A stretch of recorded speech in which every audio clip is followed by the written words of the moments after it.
اللہ الرحمن الرحیم رب اشرح لی صدری ویسر لی امری واحلل عقدۃ من لسانی یفقهوا قولی۔ ملت کی صحیح رہنمائی کے لیے آج کا یہ کلام نہایت ہی خوشائند ہے۔ اس کے لیے میں اپنی طرف سے جامعہ کے اراکین بالخصوص حضرت شہید شاہ ڈاکٹر شمیم الدین مومنی صاحب کو مبارکباد پیش کرتا ہوں۔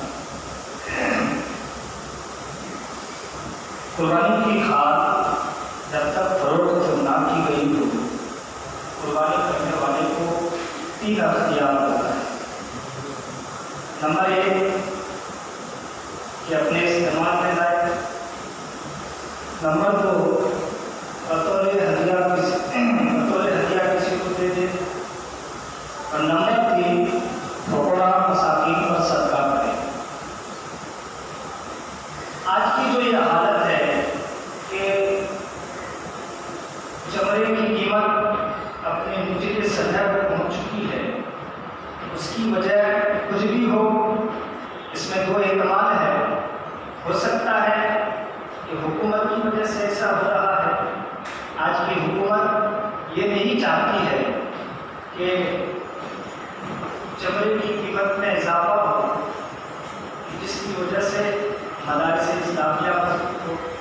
اس وجہ سے یہ حکومت نہیں چاہتی ہے کہ چمڑے کی قیمت میں اضافہ ہو، اور دوسری وجہ جو مجھے سمجھ میں آ رہی ہے، ہو سکتا ہے کہ آج کے زمانے میں اشیاء کا چلن بدل گیا ہے، جو پہلے کے مقابلے میں اب کم قیمت چیزوں کا استعمال کرتے ہیں، چمڑے کی اشیاء کی بجائے پلاسٹک کی چیزوں کا استعمال کرتے ہیں، اس لیے کہ چمڑے کی جو اشیاء ہوتی ہے وہ غالب ہوتی ہے، قیمتی ہوتی ہے۔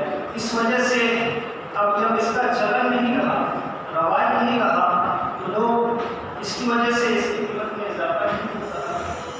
سوال یہ پیدا ہوتا ہے کہ جب چمڑے کی یہ حالت ہے، اس کی قیمت اپنی نچلی سطح کو پہنچ چکی ہے، کیا اس کی وجہ سے ہم یہ کہہ سکتے ہیں یا کسی کو حکم دے سکتے ہیں کہ چمڑے کو ضائع کریں؟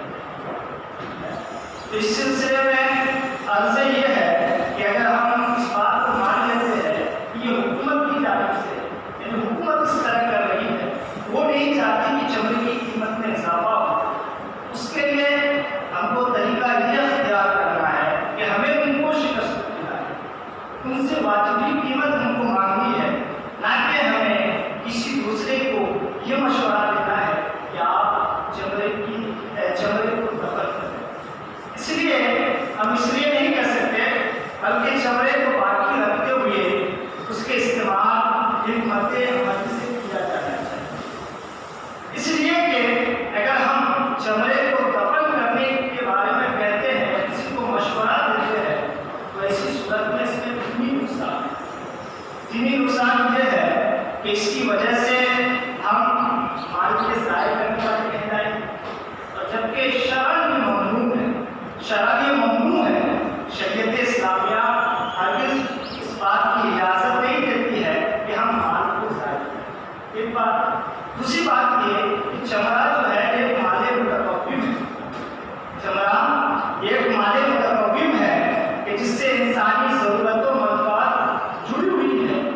اس کی وجہ سے ہم ہرگز کسی کو یہ مشورہ نہیں دے سکتے، اور نہ کسی کو یہ حکم دے سکتے کہ آپ چمڑے کو دفن کریں۔ اس سلسلے میں مال کے ضائع کرنے والے کے بارے میں شریعت اسلامیہ میں، قرآن و حدیث میں حکم وارد ہے۔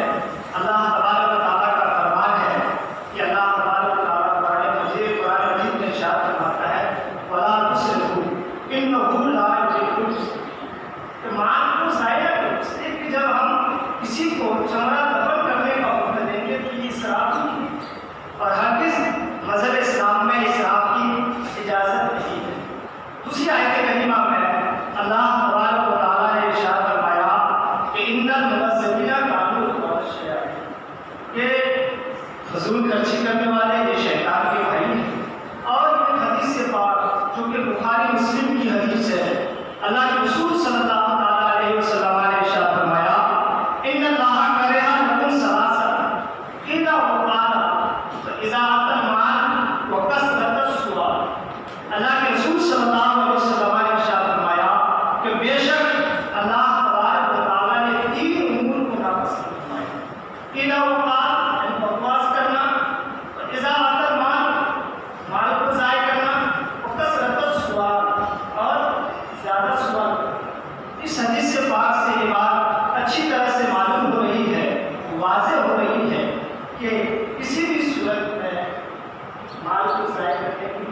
اسلام میں اجازت نہیں ہے۔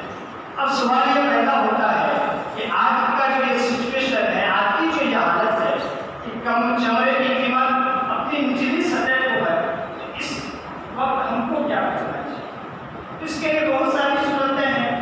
مثال کے طور پر ہمارے مدارس میں، مساجد میں تعلیم کی ضرورت ہوتی ہے، ہم تعلیم خریدتے ہیں، تو کیا ایسا نہیں ہو سکتا ہے کہ دعاگت کے ذریعے سے اس کو پاک و صاف کرنے کے بعد اس کو اپنے تعلیم کے طور پر استعمال کیا جائے؟ اور خاص کر ٹھنڈیوں کے زمانے میں جو پتھر کی ٹھنڈک ہے وہ بھی نمازیوں کو محسوس نہیں ہوگی۔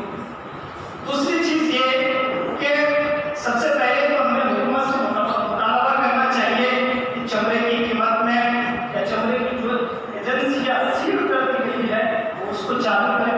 اگر حکومت ہماری بات کو نہیں مانتی ہے تو اسی صورت میں جو ذمہ داران ہیں، ذمہ داران کو یہ کوشش کرنی چاہیے